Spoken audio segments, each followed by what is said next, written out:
straight game at home. They do it predominantly with a third quarter right uppercut that ends this one and then makes it a little exciting at the end, but you never really thought they were going to lose. They did. This is a classic, good team, great team beats a battling team game tonight. Lots of standout performances from the Jazz. Rudy Gobert was fabulous. Bojan Bogdanovic carried the load. Donovan Mitchell made plays late. Mike Conley made defensive plays you need to. Derek Favors made the two great plays late in the ballgame.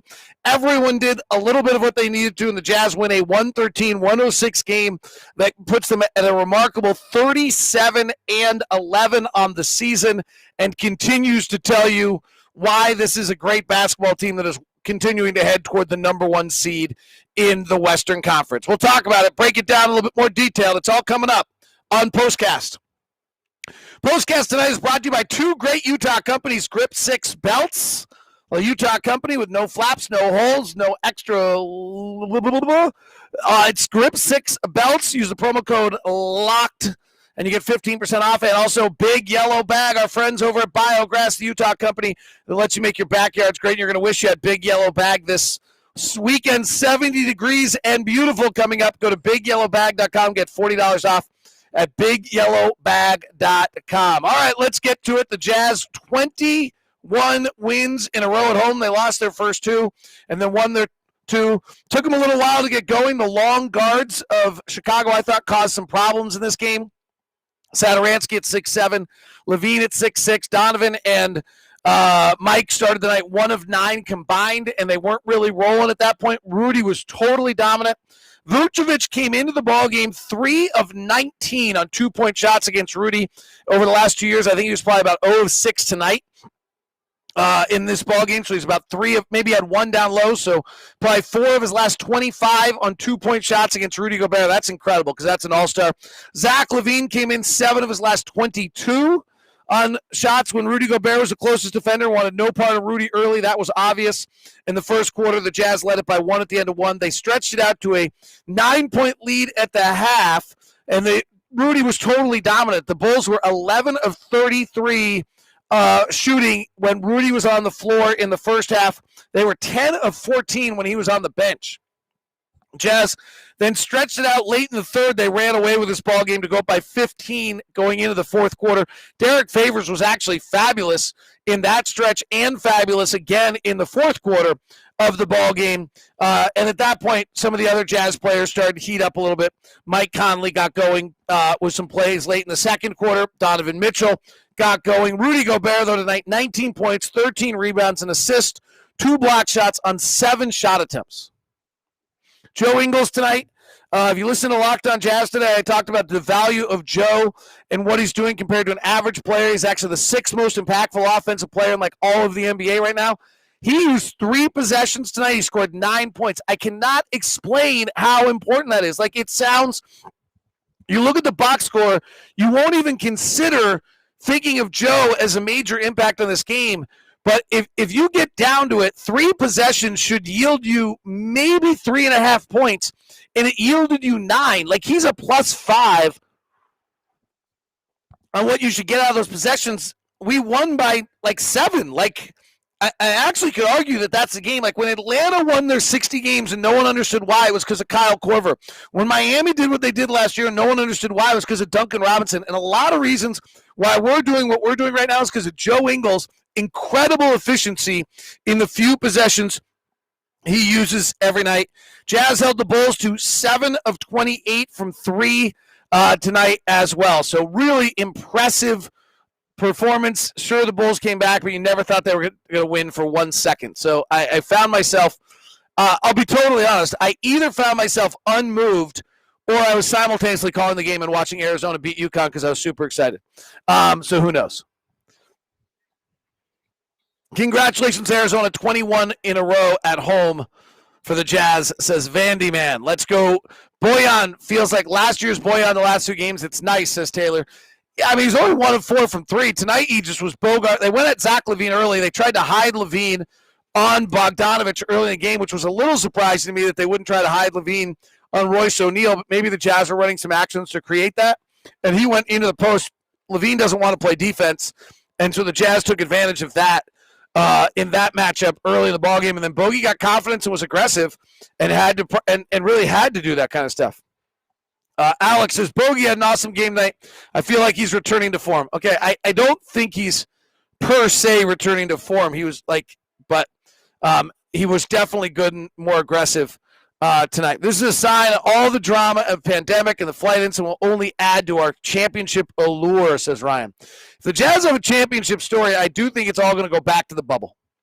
You know, what Quinn Snyder did, got this team in the bubble, quarantined in there. There's some great stories. We'll see if they all come out about the things that took place to get this team together, the ping pong matches, the volleyball matches in the pool, the various things of that nature this team did to be able to come together as a group in that bubble that is now driving them forward. It's pretty awesome.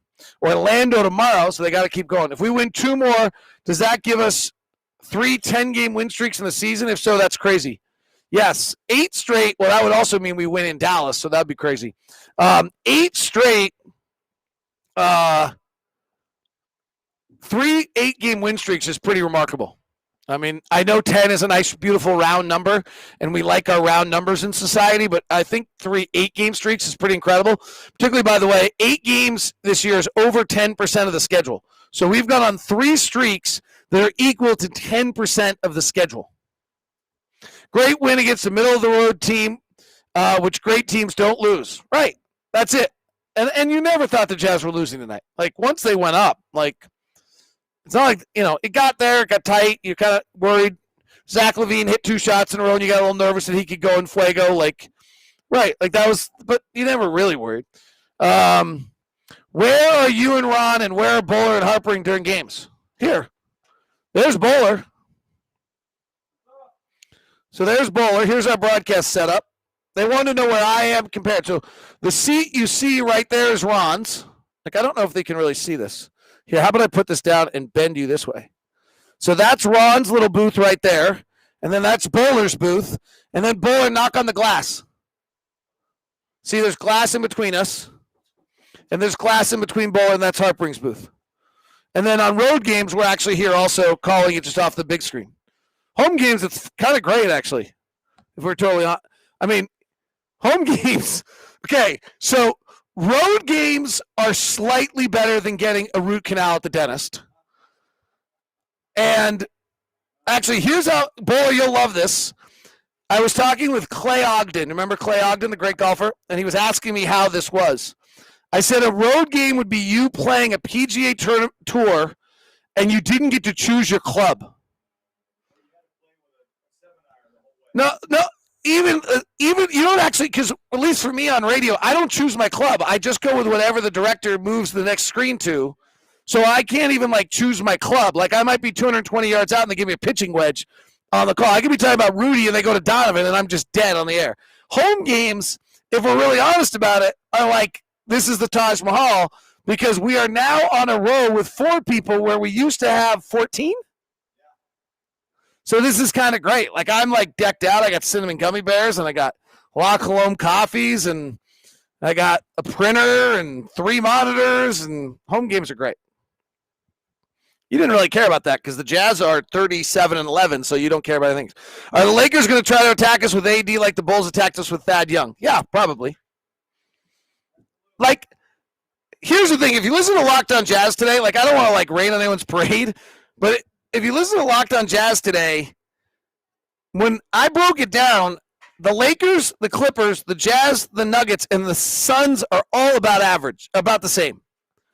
When you go and get how we've all performed, when we have our best players on the floor, we're all plus 10. We're all about the same. It's going to be a battle. They have 2 of the 5 best players in the world. They are still the favorite in every gambling setting you've ever been in your whole life.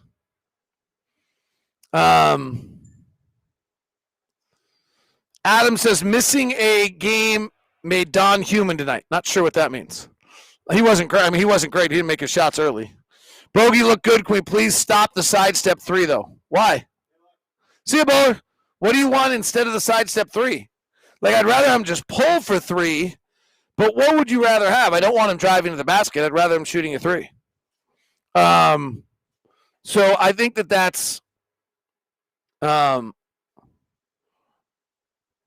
I would go with that. Rudy's love this team. Rudy seems to be smiling a lot more lately, and everyone is facing fun. Well, yeah, we've won 8 in a row. Like, winning is really fun. Donovan continues to make shots when we need him the most. He was great late. Matt Christensen. Jazz win it tonight. Oh, Doug Fleming with a really good question. What's our longest losing streak? 2? Do we lose 3? 2 or 3? That little stretch right before the All-Star break, I don't think we lost more than 2. All right. Jazz win it. Hope you guys are having fun. Talk to you soon.